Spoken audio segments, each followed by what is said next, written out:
Assalamualaikum warahmatullahi wabarakatuh. Kami dari kelompok 3 akan mempresentasikan tentang perekayasaan pelaporan keuangan. Sebelum melakukan presentasi, izinkan kami memperkenalkan kelompok kita, yaitu yang pertama Ais Virudinanta, NPM 16130100136. Yang kedua yaitu Mutia Sabica, NPM 161301081. Dan yang terakhir ada Sri Mulyani, NPM 16130100132.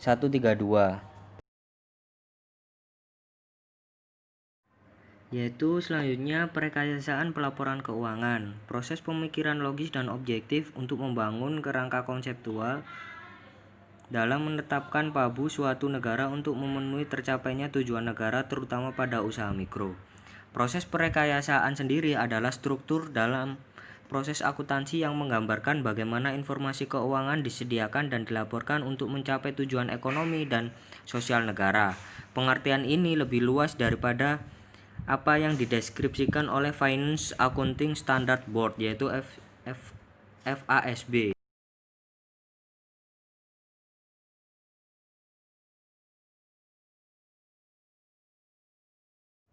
Selanjutnya yaitu proses perekayasaan, yaitu mekanisme tentang bagaimana pihak-pihak dan sarana-sarana pelaporan bekerja dan saling berinteraksi sehingga dihasilkan informasi keuangan yang diwujudkan dalam bentuk laporan atau statement keuangan, termasuk mekanisme untuk membentuk kewajaran statement keuangan itu sendiri.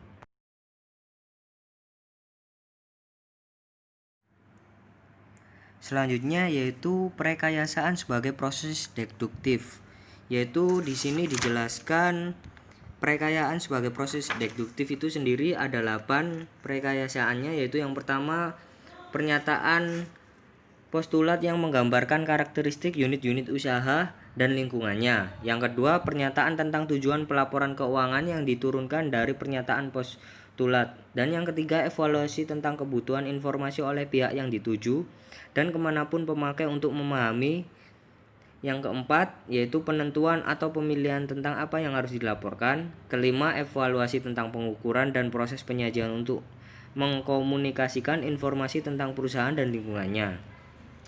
Yang keenam, penentuan dan evaluasi terhadap kendala-kendala pengukuran dan deskriptif unit usaha beserta lingkungannya.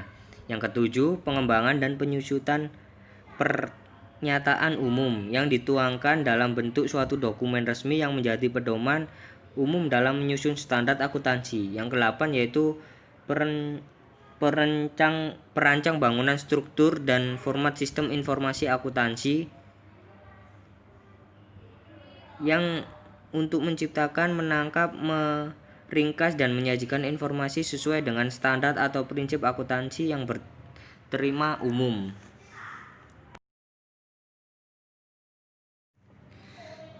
Selanjutnya, siapa yang merekayasa? Yaitu tim yang melibatkan berbagai disiplin intelektual dan kekuatan politik, mengingat perekayasaan tersebut merupakan suatu proses yang sering menghasilkan akan berdampak luas dan jangka panjang terhadap masyarakat luas. Contohnya yaitu SEC dan Badan Pengawas Pasar Modal atau BAPEPAM.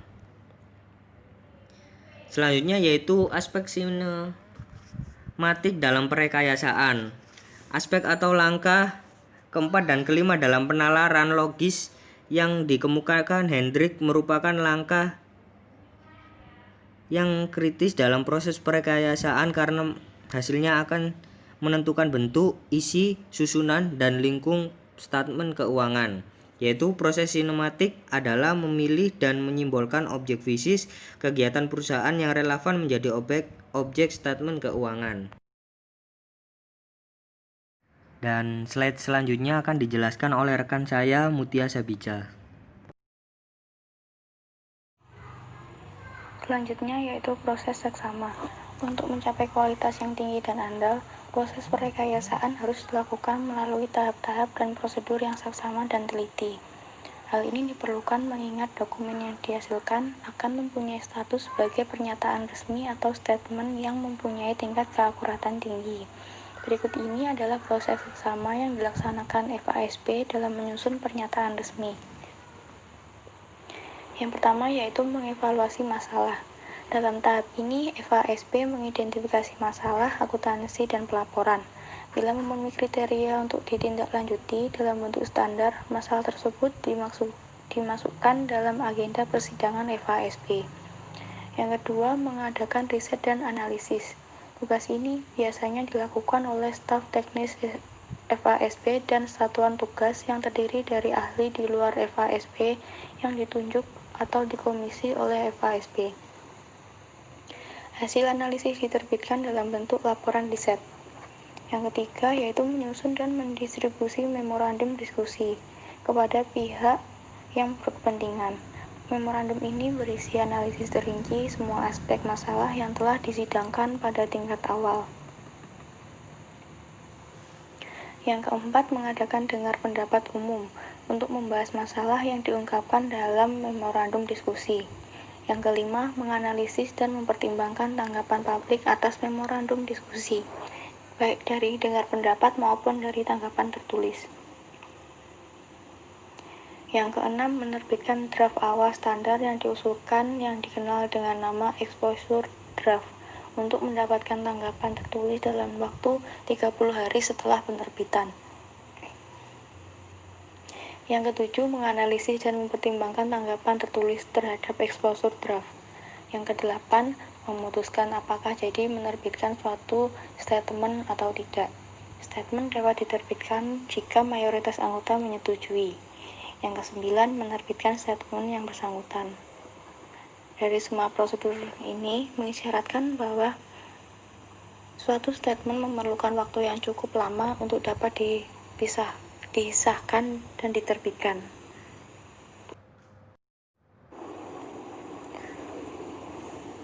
Lalu konsep informasi akuntansi. Dalam perekayasaan akuntansi, jawaban atas pertanyaan perekayasaan akan menjadi konsep-konsep terpilih yang dituangkan dalam dokumen resmi yang di Amerika Serikat disebut rangka konseptual.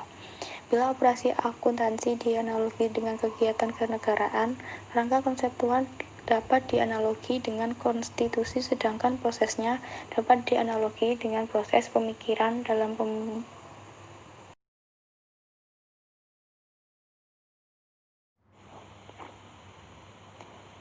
Selanjutnya yaitu rangka konseptual versi IASC.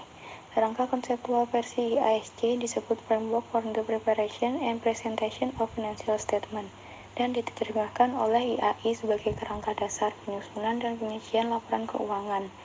Mempunyai komponen konsep yang mirip dengan komponen konsep versi FASB, yaitu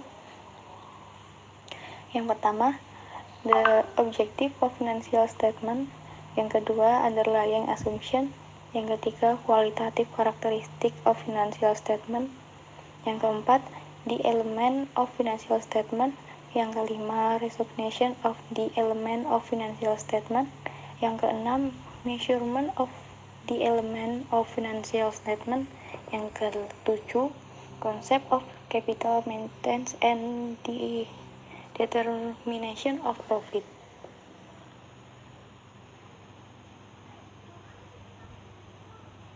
Untuk tujuan komponen, IASC menyebutnya sebagai tujuan statement keuangan, bukan tujuan pelaporan keuangan sebagaimana FASB menyebutnya. Meskipun IASC menegaskan bahwa statement keuangan merupakan bagian dari proses pelaporan keuangan. Karena lingkup penerapan standar IASC adalah internasional, karakteristik lingkungan negara menjadi tidak relevan.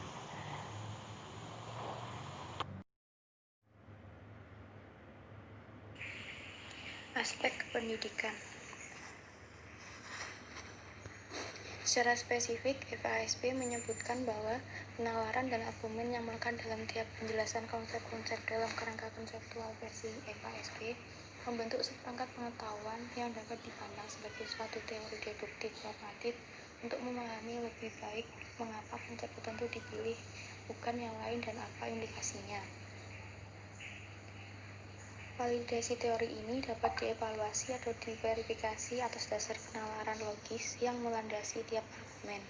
Oleh karena itu, sebagai suatu pengetahuan untuk pembelajaran atau sebagai teknologi berpikir untuk pengembangan kerangka konseptual baru di suatu negara.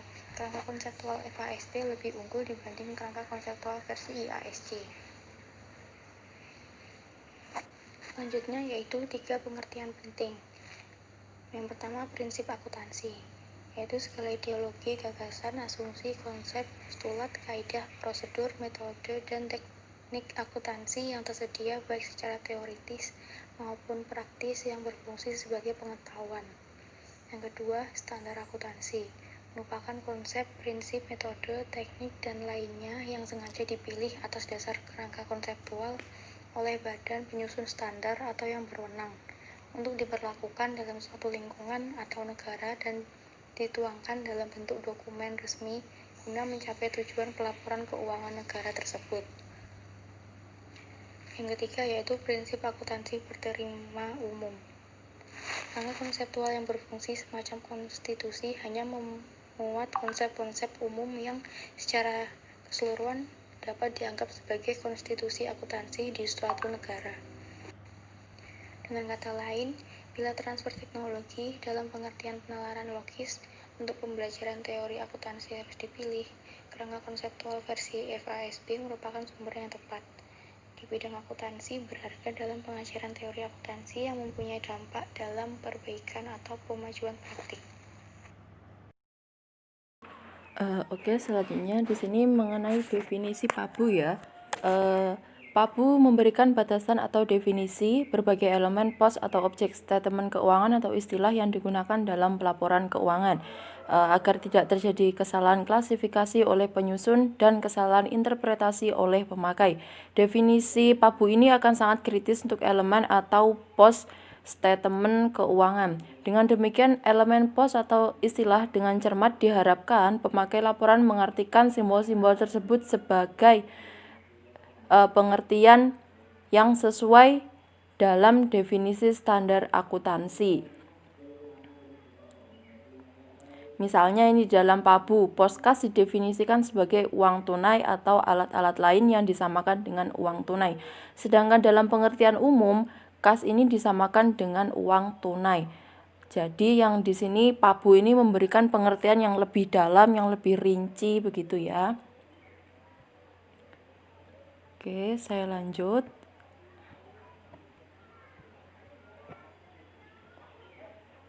Selanjutnya yaitu mengenai 3 pengertian penting. Di sini saya mengambil 3 garis besar ya, yaitu ada pengukuran atau penilaian, lalu pengakuan, dan juga penyajian pengungkapan.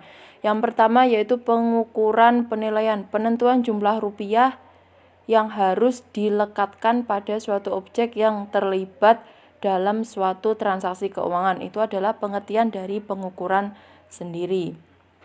Nah, pengukuran ini lebih berhubungan dengan masalah penentuan jumlah rupiah atau cost yang dicatat pertama kali pada suatu transaksi terjadi, pada saat transaksi itu terjadi. Berkaitan dengan hal ini misalnya adalah bahwa cost aset tetap adalah semua pengeluaran dalam rangka memperoleh aset tetap tersebut sampai digunakan. Jadi yang dimaksud dalam contoh dari pengukuran penilaian ini misalnya adalah pernyataan tadi, semua pengeluaran dalam rangka memperoleh aset tetap tersebut sampai siap digunakan, ini yang disebut dalam pengukuran. Lalu yang kedua yaitu pengakuan. Pengakuan ialah pencatatan suatu jumlah rupiah atau kos ke dalam sistem akuntansi sehingga jumlah tersebut akan mempengaruhi suatu pos dan terefleksi dalam laporan keuangan. Dalam PABU sendiri sudah memberikan pedoman mengenai pengakuan ini. Contohnya yaitu PABU dalam rangka konseptual memberikan pedoman tentang kriteria yang harus dipenuhi untuk mengakui pendapatan ataupun biaya. Lalu yang ketiga yaitu penyajian dan pengungkapan. Salah satu contoh penyajian yang diatur dalam PABU misalnya saja bahwa utang disajikan di statement keuangan dengan cara mengurutkan atas dasar jangka waktu pelunasan, yaitu yang paling pendek diletakkan paling atas.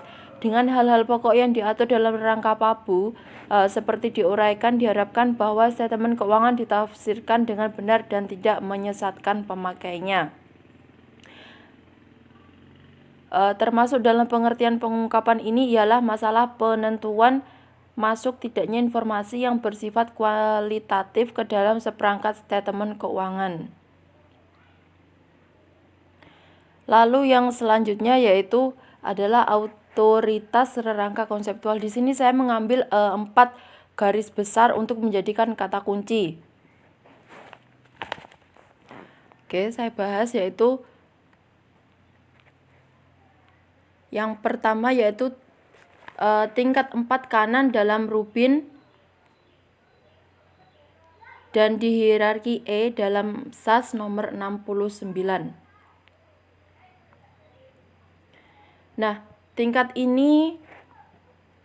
ini disebut paling tidak autoritatif. Mengapa demikian? Karena secara teoritis rangka konseptual harusnya dijadikan landasan rangka PABU tersebut. Tapi mengapa malah di dalam tingkatan ini tadi, kenapa dia malah di tingkat yang paling rendah? Nah, hal ini yang diperdebatkan. Lalu yang kedua yaitu saya mengambil garis besar yaitu Accounting Principle Board atau APB. Nah, sebelumnya AICPA ini banyak mengeluarkan penerbitan yang dianggap dapat dijadikan sumber prinsip akuntansi. Nah, karena dirasa memerlukan standar, maka dibentuklah APB ini atau Accounting Principle Board.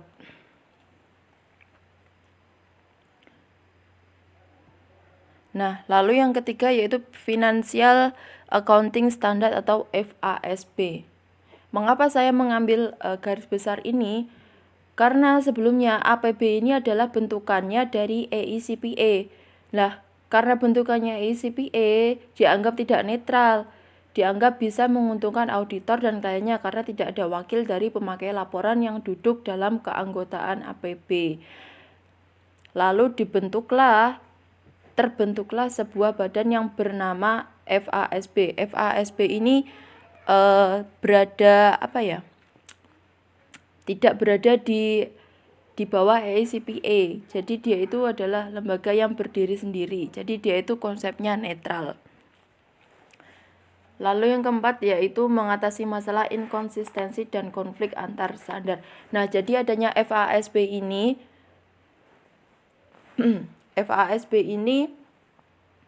rangka konseptualnya itu dikembangkan dalam rangka mengatasi masalah inkonsistensi dan konflik antar standar yang disebabkan karena AICPA yang awal tadi dan juga APB.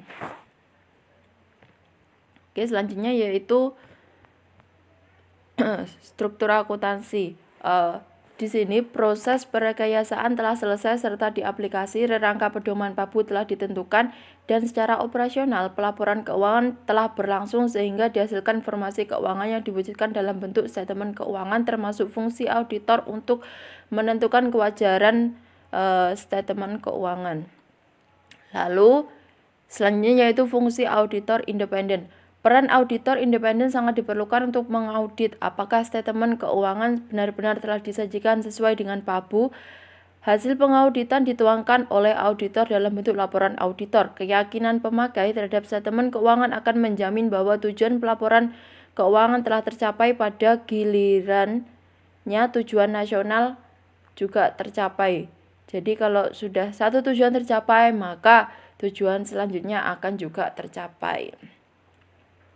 Nah, di sini di bawahnya ini ada 2 poin yaitu standar pengauditan berterima umum atau STAPBU, lalu Generally Accepted Auditing Standard atau GAS. Kenapa saya memberikan 2 garis besar juga di bawahnya ini? Karena di dalam melaksanakan audit, auditor independen harus memenuhi kriteria dan standar kualitas. Nah, kriterianya yaitu STAPBU dan juga GAS ini ya. STAPBU merupakan suatu rangka pedoman yang terdiri atas landasan konseptual dan operasional. Sedangkan yang dimaksud dalam GAS itu lebih dari sekedar pernyataan standar pengauditan.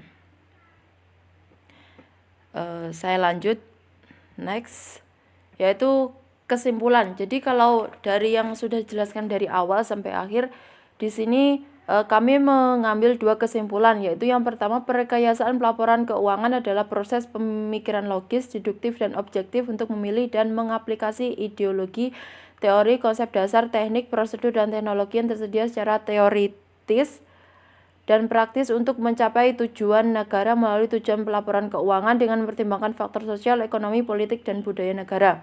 Yang kedua, hasil perekayasaan dituangkan dalam suatu dokumen resmi yang disebut rangka konseptual, yang mana fungsinya dapat dianalogi dengan konstitusi. Demikian tadi dari awal sampai akhir yang bisa kami sampaikan di bab 3 ini mengenai perekayasaan pelaporan keuangan. Kurang lebihnya kami mohon maaf. Nanti jikalau ada pertanyaan silakan dilanjut di dalam pertemuan di Google Meet. Terima kasih atas perhatiannya. Wassalamualaikum warahmatullahi wabarakatuh.